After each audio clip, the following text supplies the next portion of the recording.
دوستانو سلام او وخت مو په خیر. هیله د جوړو او خوشحاله به یاست. تېره ورځ ما د دې بحث کړی و چې د ژبو تحول په دونه ژوره توګه نه راځي چې په بشپړه توګه چې د یوې ژبې ټول ماهیت بدل شي. ځینو دوستانو دا خبره ډېره بابیزه اخیستې وه. زه مجبوره شوم هغه متون چې په هخامنشي کې دي او هغه متون چې په پهلوي کې په ساساني پهلوي کې دي او هغه متون چې په نوې فارسي کې لومړني اشعار بلل کېږي او هغه فارسي چې معاصره فارسي ده دا درې سره نمونې ستاسې مخې ته راوړم.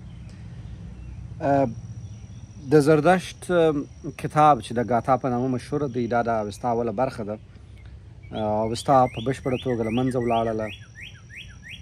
یو بحث چې ډېر جدي دی او ډېر هېچا بحث نه دی ورباندې کړی هغه دا دی چې یونانیانو چې کله دغه منطقې ونیولې بالخصوص د پرژیا منطقې چې دغه ټوله سیمه پکښې کې راتلله دوی د نړۍ په تاریخ کې تر ټولو په زیات افراطي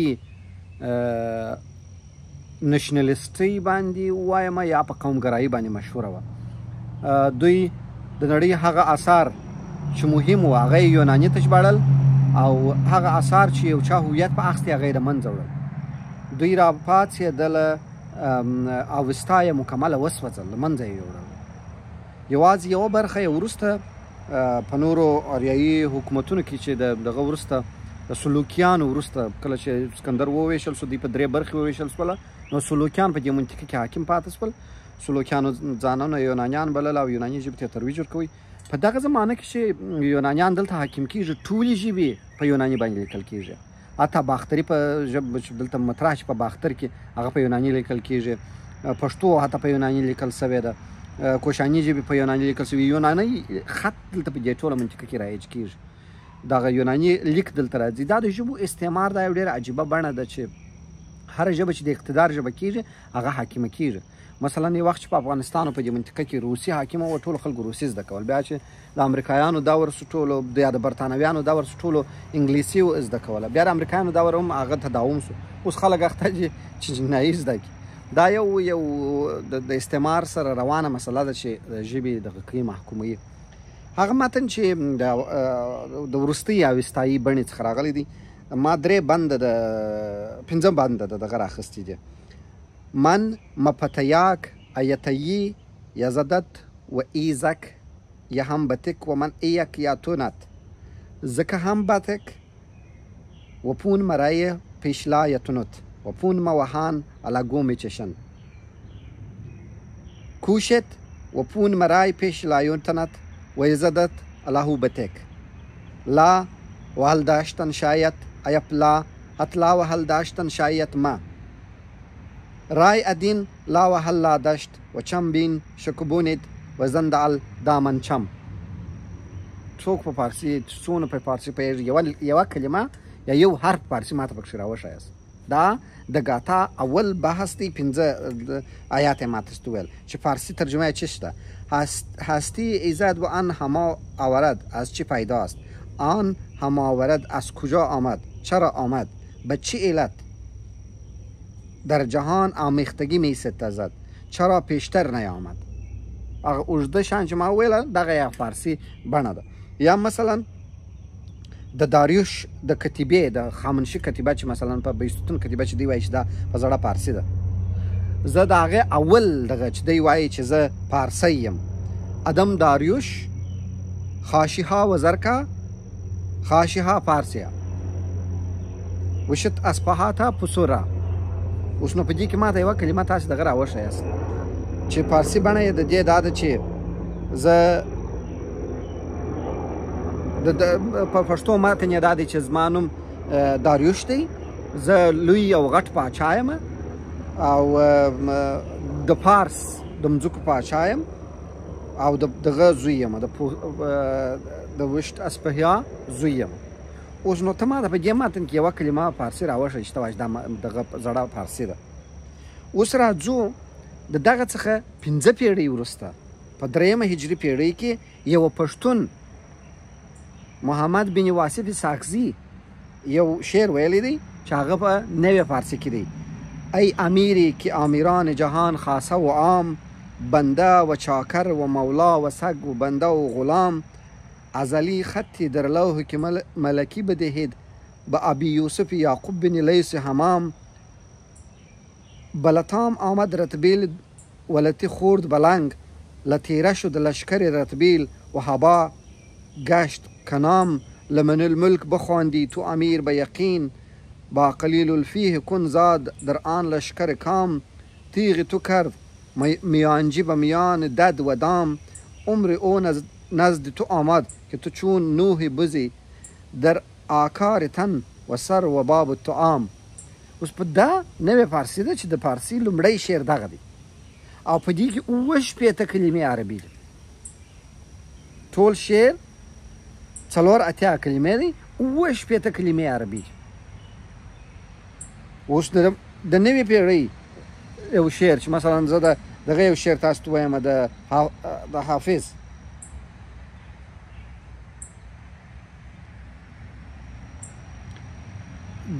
دغه اول فرد عربي دی الا ایها الساقی ادریک کأس نعلها که عشق آسان نمود اول ولی افتاد مشکلها ببوی نافه که آخر صبح ز آن تروح بگشاید ز تاب عدم شکینش چه خون افتاد در دلها.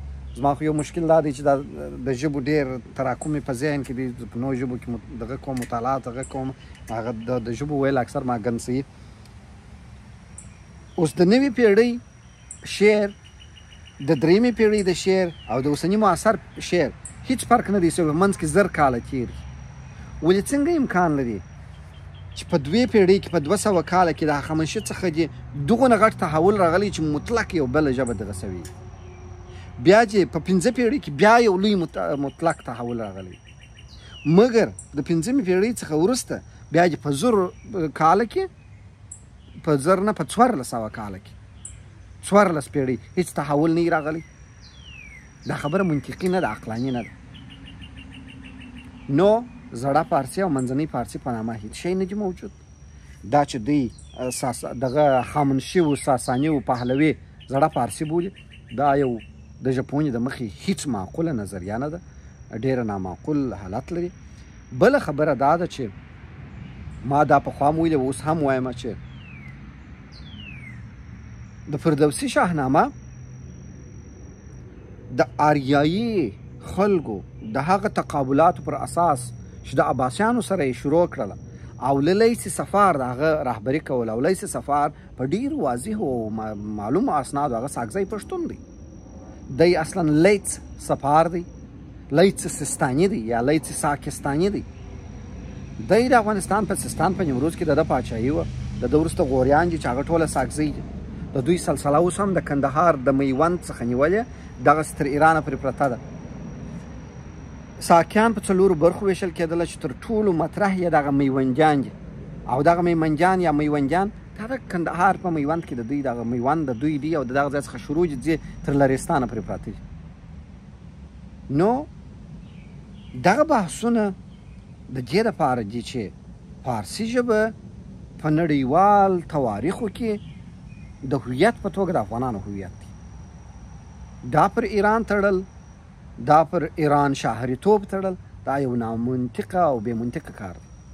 بله خبره دا ده چې که د ایران دعوه کیږي، که د پرژیا دعوه کیږي، که د اریانا دعوه کیږي، د دې محوریت افغانستان دی. د ټولو اسنادو د مخې اریایي اقوامو د تورې بحیرې څخه د راتګ وروسته دوهم مرکزیت بلخ بختي دی. ایران او هند ته دغه اریایي اقوام د افغانستان د ناحیې څخه تللي دي. یو سوال چې اکثر خلک مطرح کوي چې د پښتو اثار ولې نشته، د دې 2 علته دي. یو علت یې دا دی چې پښتو، بلوچي او کردي چې د دې سیمې تر ټولو زړې ژبې دي، هغه ټول عمر د تاړاکونو په مخ کې واقع سوي دي. دغه ترکان چې اوس په کومه منطقه کې دا ترکیه کې اوسېږي، دا ټوله منطقه د دغه مرکزي اریایانو وه، دا ټوله لاندې سوې ده او د دوی اسناد ټول تر پښو لاندې سوي دي. کومه فارسي چې دا اوس نوې مطرح ده، دا 2م علت دی چې پښتنو د خپلو سیاستونو یا اریایي مرکزي اریایانو، موږ 3 ډوله اریایان لرو، غربي، جنوبي او مرکزي. جنوبي اریایان په هند کې وه، ټول هندیان نه ځینې برخه د هندیانو. غربي آریایان اوسني ایرانیان چې دغه د آریانا شکل اخیستی دي، او مرکزي آریایان افغانان دي، افغانستان دی. نو مرکزي آریایانو فارسي ژبه چې دغه نوې فارسي ده د عربي سره په توافق نه په مقابله ایجاد کړل. د فردوسي شاهنامه که تاسې وګورئ په هغه کې یوازې 627 کلمې عربي دي چې په هغه کې مې اکثره بیا بیرته دغه ته ځي، عبري ریښو ته ځي. نو په دې اساس د دغه ژبه د فردوسي د شاهنامې ژبه مصنوعي ژبه ده. په څه معنا؟ په دې معنا چې د عربینایزیشن په مقابل کې په خپل په فردوسي په شاهنامه کې خپل دی وایي چې د عربو سره په تقابل کې دی واقع شوی دی. دی راولاړ شو د خپلې مورنۍ ژبې پهلوي په مرسته یې دغه شی ولیکي. په دغه فردوسي په شاهنامه کې ډېر تحول راغلی دی، په دې کې ډېر لاس وهل شوی دی په وروسته وختو کې. ولې د فردوسي د شاهنامې ژبه هیڅ وخت په هیڅ ځای کې عملي نه شوله، هیڅ چا عملاً په هغه خبرې ونه کړې. موږ په نړۍ کې څو ډوله ژبې لرو چې ځینې دي چې هغه کتبي دي، ځینې یوازې لفظي دي، او ځینې یوازې کتابي دي. عثمان لجه یوازې کتبي ژبه وه، لیکونه په لیکل کېدل چې دغه پکښې وکړي، خبرې پکښې وسي. مګر عثمان لجه د فارسي، د پښتو، د اردو، د دغه سیمې کې چې څونه ژبې وې د هغه د حاکمیت لپاره د دوی عثمانیانو جوړه کړه چې د خپل خلافت په کنټرول کې. په دغسې توګه فارسي مرکزي آریایانو، پښتنو او نورو ټولو اقوامو د دې لپاره تقویه کړه، جوړه یې کړله. حتی ازبکانو، مغول تبارو، تاجک تبارو، د ازبک تبارو، دا ټولو د فارسي د دې لپاره تقویه کړه چې خپل اقتدارونه په وساتي. د ژبني جوړښت د مخې فارسي ژبه مطلق څوک نشي ثابتولی چې د آریایي ژبه ده. آریایي ژبه د جوړښت له مخې څو بناوې لري. یو یې کلمات دي. د کلماتو د مخې په نوې فارسي ژبه کې 40% کلمات د آریایي او ځایي ژبو څخه اخیستل شوي دي. 80% کلمات او اصطلاحات او ټرمونه یې ټوله عربي دي. دوهم د اوازونو مسله ده. ټولې آریایي ژبې چې په نړۍ کې څونه موجودې دي، که اروپایي دي، که هندي دي، او که افغاني دي، او که ایراني دي، دا څلور سره په دې ټولو کې په آریایي ژبو کې شین، ژ، ټ، ډال، ړ، نور، څ او ځ سته. دې ته ریټوپلکس اوازونه یا غبرګژبیز اوازونه وایي. په ټولو آریایي ژبو کې شته. یوازینۍ ژبه چې په هند اروپایي کورنۍ کې دا دوی وایي چې دا هند اروپایي ژبه ده، فارسي ده چې نسته پکښې کې. نو دا نه ده. دوهمه مسله د ګرامر مسله ده. کوم پیچلی ګرداني حالت چې آریایي ژبې لري هغه په فارسي کې نسته. د تانیث او تذکیر مسله ټوله آریایي ژبې لري. که یوکرایني ده، که پولنډي ده، که روسي ده، که جرمني ده، که هالنډي ده، که سویډیش ده، هر دغه ژبه چې تاسې رااخلئ، حتی د مکسیکنانو سپینش ژبه مؤنث مذکر لري. یوه ادعا کېږي چې په فارسي ډېره استعمال شوې ده، نو تحول یې کړی دی. په نړۍ کې تر ټولو مطرح ژبه فرانسوي ده. هغه نه یوازې دا چې دغې نه دی بایللی، مؤنث مذکر نه دی بایللی، دریم حالت مخنث یې هم اخیستی دی، او اوس اخته دي 7 حالته راباسي د جنسونو. ټوله نړۍ اخته ده چې په خپلو ژبو کې د جنسونو 7 حالته رامنځته کړي. نو ژبې همیشه د اسانۍ خواته چې ځي، هغه اساني په دې معنا نه ده چې خپل اساسي ترکیبونه د لاس ورکړي، بلکې نوره فورمولیکه کېږي. پاتې شو د په پښتو په مسله کې د راغلو کلماتو مسله، دا بیا یو بل بحث دی. موږ په نړۍ کې 2 ډوله ژبې لرو چې یو کنزرویټیو دي، یو عامې ژبې دي. کنزرویټیو ژبې هغه دي چې هغه محافظه کاره دي، هر شی چې خپل ځان ته اچي هغه اړوي او په خپل ځان کې یې ځای پر ځای کوي. موږ ته چې هره کلمه راځي موږ یې د پښتو ګردان ته اچوو، موږ هغه د پښتو خپل ګردان ته اچوو. اوس مثلا زه دلته مثال ورکړم، اکثر خلک وایي چې درخته فارسي ده. درخته فارسي نه ده، اوستایي کلمه ده. اوس دا په پښتو کې خپل د پښتو ګردان ته لویږي. درخته یوه دانه ده، درخت یې جمع دي. درخت ته وختم دا مغیره حالت دی، درختو دا جمع مغیره حالت دی. دا ګردان خپل ګردان ته پښتو اچي. اخري مسله دا ده چې په ژبو کې راغلي کلمات خپل یو وخت لري. تر هغه وخته پورې بیګانه دي چې څوک نه پوهېږي.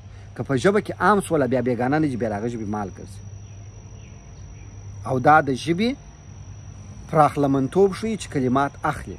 انګلیسي چې دا دغونه اوج ته رسېدلې ده دا په دې خاطر چې د هندي اروپایي ژبو د جرمني او د هغو د کلمات د یوناني او د هغو ګرامر د یوناني او لاتیني ګرامر یې راواخیستی او دا یې داسې یو اسانه میکسچر جوړ کړي او دونه یې لمن ورپراخ کړ چې هره کلمه راځي پکښې ځایېږي لاتیني کلمې یې ګرده واړولې مثلا دغه ته اوس مثلا ګلوبلایزیشن دی یا مثلا فیګور دی یا مثلا تیوري ده دا شان چې تاسو وینئ دا ټوله د اروپایي کلمات دي راولي ډېرې اسانه بس واچي ما ځې لږ شکل ورسم کړي خپل ژبې مال یې وګرځي دا د ژبې وسعت ښیي چې کلمات اخلي د ژبو څخه د کلماتو اخیستل د هغه ژبې د غنامندۍ سبب ګرځي او د لهجو ډېروالی د هغسې نو دا بحثونه ډېر اوږده بحثونه دي زه کله کله ځینې ټوټې خپل د تحقیق ستاسو سره شریکوم په دې خاطر چې تاسو هم په تیاره کې پاتې نه سئ ولې دا هېڅ کله د تعصب بحث نه دی ډېر کله چې دغسې خبرې وکړم خلک وایي او دا څه معنا لري دا د دې معنا لري چې موږ په دې موضوعات پوه سو